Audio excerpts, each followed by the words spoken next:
And actually it wasn't, but the last time I like unintentionally reacted that way, because the next time I did, it was very intentional. Ooh. But unintentionally reacted that way and I said to myself, it got so bad that I went to the other end of the spectrum and I stopped addressing things. I became very passive or passive aggressive because the alternative was aggression, and the consequences from aggression never led me to anything good. Right. So I became very passive, and I'm like, I want to teach my daughter how to be assertive and speak up for herself and stand up for herself and love and stand in who she is, no matter what someone else is saying. You can still reflect, but you're not going to tear me down as I reflect. But I wanted to teach her that, because when I turned to the complete alternative of what I used to be, that also didn't benefit you. it didn't. And I wasn't addressing things, and things like this started to happen, like, you know, the attack on my reputation. And I was so passive about it. No matter who it was like I was allowing them to say certain things. I was allowing certain behaviors. I was letting it slide, because you didn't want to go back to being that other Danisha. I didn't want to go back to that, and I knew what that looked like. And I'm like, you know, I'm gonna let this go. I'm going to let this go for the sake of peace. We have mutual friends. I don't want to make it weird. I'm going to let this go. This person said this. So then, but my energy still showed it. I would pull back. I would get angry. I would be shady. I would post a shady post. And like, you know, because that's how I felt. I felt like this. So I'm going to share this post because you are pissing me off and this is how you're making me feel. And instead of me just saying that, I'm going to share this because my alternative is just to punch you in the face, you know. Daddy, just don't let me find out you's a street fighter. It's terrible. Like, it's the what's in there that I have suppressed is terrible. So I'm Danny just the like, dragger. Oh my gosh. All I have is a shady post because the other thing is to be arrested. And that teaches people also how to treat you. Right. You know, I think we can get in a pattern. Okay, I know she ain't going to say nothing. So then I can do the things I can say. And there's no consequences. There is a very fine line in teaching the people the consequences of mistreating us. Yeah. That, you know, you mentioned that. And you mentioned something too. There would be people that would see the light in you before you saw it. For whatever reason, trauma, because I think there are things, if y'all are church going people, they say this, like the enemy will notice that, you know, this little human being right here is going to be one of the ones to change the world. They're going to cure cancer. They're going to bring world peace. So before this young human being, this young being has a chance to come into their own, let me just chop them off at the root. Let me infect them at the root before they grow and sprout, before then I won't have any control over them. Let me pour in chaos and confusion and dissension and not love and growth. Wow. Let me turn that light off. So it sounds like you mentioned like some of the people were there, they saw the light in you and they're like, how can I stop this before I can't control her no more? Yeah, and before I can't sure. use her like I want to be able to use her. Oh, that part. The crazy thing is, I'm not sure. I think that vindictive people they have motive. Yes. I think they do, but a lot of times just me giving the benefit of the doubt, I don't think they're aware of their behavior. But maybe they are. Are they aware? Do they have awareness? Okay. Let's look at racists. Let's look at white supremacy, or the false notion of white supremacy, as I call it. I know this ain't about that, but do they know why they hate the way they do? Some people call it a mental illness, but do they know, or do they say, I think I'm supreme, or I'm fearful? I think a lot of that vindictiveness does come from a fear. Okay. This person will surpass me. This person will take things that were made for me. This person will forget about me. So I think there's a level of self-preservation in those vindictive or people that think they're supreme. I think there's a level of that, but there's also just a whole bunch of fear. So do they know? That's the age-old question. Yeah. I don't know.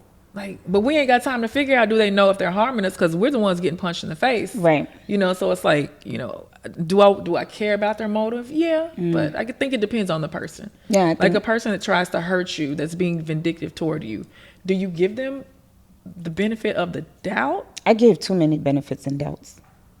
Damn. Like and then, I literally, like what you were talking about, I told Zay, I just got to finish telling him, I'm like, that fear that you mentioned of people seeing seeing me growing or Yeah. seeing, or like what we talked about earlier is like when you say you had the C's and you didn't really have to try really hard, and it's like you with your little 4,000 followers and you're getting these large opportunities. Like how does she keep getting this? How does she get here? I tried to get there first and I didn't get in. How did she, and it's just like that seeing you grow.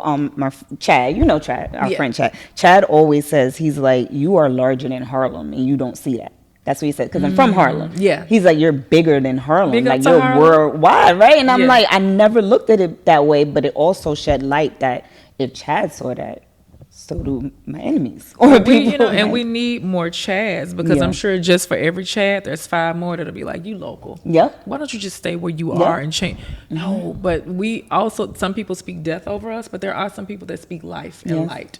Can we get to that? Let's go. So I want to talk about, again, if we had a group of girls and young women in this room right now, I want them to be able to know the difference when it comes to friendship, to be able to discern a friend that is holding you accountable in a way that speaks life into you, versus a friend that's tearing you down with this quote unquote love and accountability. Like, how can they discern the difference? How do we decipher a hater and a all-around hater and somebody that just hates something that we're doing and wants to see us do better? What type of positions have they put you in to grow? Because if you like, if you've put me in a place to where I can thrive and grow, maybe you've introduced me to a new job or new friendships or a new opportunity. If I've grown from you because of you, I think you have my best interest at heart. I'm more prone to thinking you have my best interest at heart.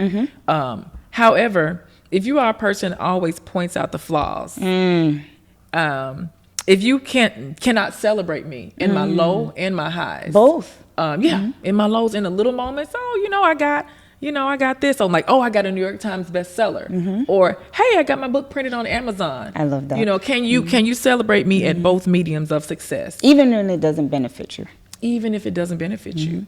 Selflessness is a good thing. Is the person, have they shown that they have a motive? So I think that my main 2 are, what type of opportunities and places have you put me in to grow? Yeah. Because I feel like you kind of want to see me win. Yeah. And then, can you celebrate all the bits of me? That's a good point. What about you? What do you think? How do you, looking back, what should you have seen in those parasitic relationships? Honestly, I have very good examples, because I have multiple groups of friends, which also was a gift and a curse to me. Because so what I noticed was some people would assume that the friends that I feel most comfortable with are enablers, or just don't hold me accountable or let me do whatever. But what I noticed the difference was, I would have a conversation with a certain set of people, and it would feel like you said it was picking out every flaw of mine. It was like I couldn't do anything right. I couldn't pick a right guy. I couldn't dress correctly. I couldn't do business right. I was out too much. I wasn't out enough. It was just like it was always something. Nothing's ever enough. Right. Nothing. I felt like that. Like it's just always something to point out, and it almost made me forget how much I have accomplished, who I am. It almost made me forget. You almost felt like you had myself. something to prove to these people. That part, absolutely, 100% that. But then I had a group of friends that were very celebratory. And I'm talking, like you said, highs and lows. We have a group chat, and sometimes my friend will be like, I don't know what this is, Nisha, but I'm happy for you. It's just that no matter what it was, like, what can we do? How can I show up? I have that. And if there were moments that needed accountability, we sat in our girl groups, we would get together and we would have that moment where we're just all like, well, this is something that I love about you, but I want to see you do better in this area. And it would be a very, like a growing moment, a moment of growth, a moment of like insight, reflection, and it didn't make you feel like crap, like it didn't. Whereas that other set of people, it made you feel like you were nothing, like you weren't worthy of anything. It was even a point where one set of friends, I felt like, my dating life has always been a topic in our friends group, and me not being able to pick right and picking wrong. And with a set of friends, I felt like I was going to be single forever, the way they talked to me. Like, I didn't have the capability to pick correctly. Like, they wanted me to stay single forever. Well, you were friends with them, so you didn't pick. You picked them too. See, that part. It felt that way, and it didn't feel like it was growing me. You know, it didn't. That accountability didn't feel like it was doing anything to benefit me. Whereas I had another group of friends, and they're like, "Look, Nisha, we're gonna get you together." Like you said, like they were putting me in the places and spaces, and they're like, "Listen, we're going to so and so, and I want you to meet these guys." Yes. You know, like, because we're not doing this anymore. That's I how want that to was. see you grow in better relationships. So Yeah. I'm going to put you around a better quality of people. Right. That's what friends do. Yeah. Instead of, I feel like there's this, we've both had people where we did have something, we felt like we always had something to prove because they never approved. Never. I love people, friends that I can trust, that I feel safe with, that approve of like the smallest things. Sit with me when I'm making dumb decisions. Laugh with me when I'm like, girl, I did this. Like, laugh with me. Don't chastise me. Yeah. Don't criticize and critique me.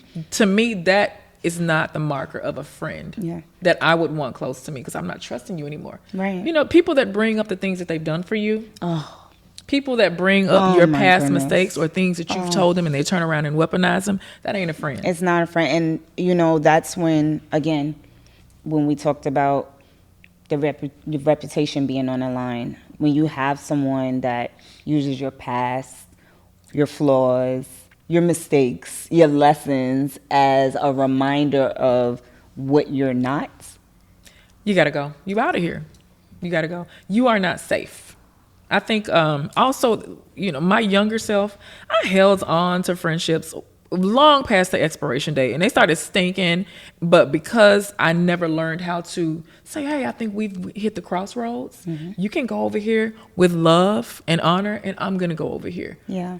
There's some relationships where I've had to do that and I respect the time that we spent so much. I would never talk bad about them, but we ain't got to intersect right now. Right. Yeah. And there's some where we let each other go for 5-6 years and life, because one thing my, old folks say, they said, baby, keep living. Life will thrust you back into some particular situations and relationships. So